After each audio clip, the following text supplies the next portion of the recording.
When I was in elementary school, we wrote on blackboards. With clammy hands, I'd imagine casting brittle bits of calcium carbonate into a sea of black and ash. Periods and punctuation, like bone-rattling whitecaps, and cursive was just this dance I was never asked to because I can't spell for shit. And no teacher ever took too much interest in the kids spilling over with apostrophe-less contractions like can't and don't know how.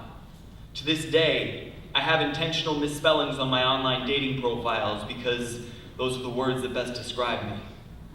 See, it wasn't until my first real dance with tragedy, completely committed to making martyrs of my demons, that you showed me how writing, like love, like friendship, and like chess, is so much more than how the pieces move. In a tiny second-story Hollywood sweatbox, amid collapsed cans of Tecate and so many fucking comic books, every Sunday night, we'd build our academy. Attendance was voluntary, but honesty was mandatory, and if you didn't finish your homework, your ass was buying the beer. Words smitten and frothing at the fingertips, I cared more about what we wrote in that room than anything I have ever been paid to produce. So I want to say thank you for sitting with me through the pain. Goddamn, you were so good at it. I remember the neon electric buzz of a tattoo gun humming into the backs of our arms. For a moment, you couldn't make out where the ink ended and the blood began. The designs were just lying inside of us, waiting to escape to the surface. We marked our flesh with these matching sorority girl tattoos. The address of the apartment where you taught me that my darkness was the best weapon I have against mediocrity. And I taught you that you could teach someone. Undone and outspun, we drank coffee and orange juice, and you had a cigarette, both still high on the pain. You told me that you used to think I was cool, and that was the nicest thing anyone had said to me in years. A privilege you paid me more times than I deserved. Like 6 days before you scattered back into the internal blackboard when you said that you refused to go out lying down and be eaten by the bed, and you told me that you didn't have to die just because some doctor fucking told you to. There are volumes inside of you no cancer could empty. Like the unanswered calls that became unlistened to voicemails that became impassable chasms magnified by times. Silences that turned into the greatest regrets of my life, and you forgave me.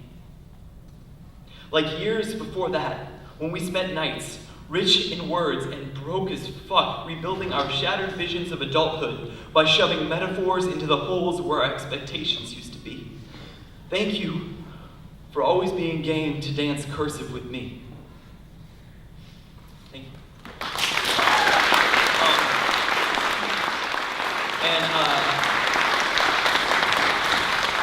Lara and I both are big fans of Weezer, and this is a song that, a poem that she wrote in Right Club.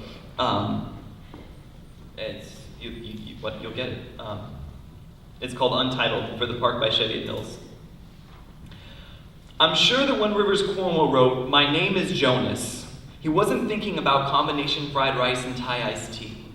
But to me, those guitars crunch like fried wontons. Paper boxes pass back and forth on a swing set in the Southern Cali midnight. I hear the smell of sandbox straight from my high school innocence when I truly believed that the most decadent thing I'd ever do was eat Chinese takeout in a deserted park 2 hours past curfew with my best friend. His name was Jonah, and we rocked Weezer nightly in a series of shitty hatchbacks from Herman, the brown Toyota whose sagging sealant fabric would fuck up everyone's hair till we got fed up and staple gunned that shit to the roof, to Ruby, the red Ford Fiesta that he was in the night he got hit by a drunken Australian driving on the wrong side of the road. I got the phone call in Venice. Bob Marley was never soothing again. I fucking love that line.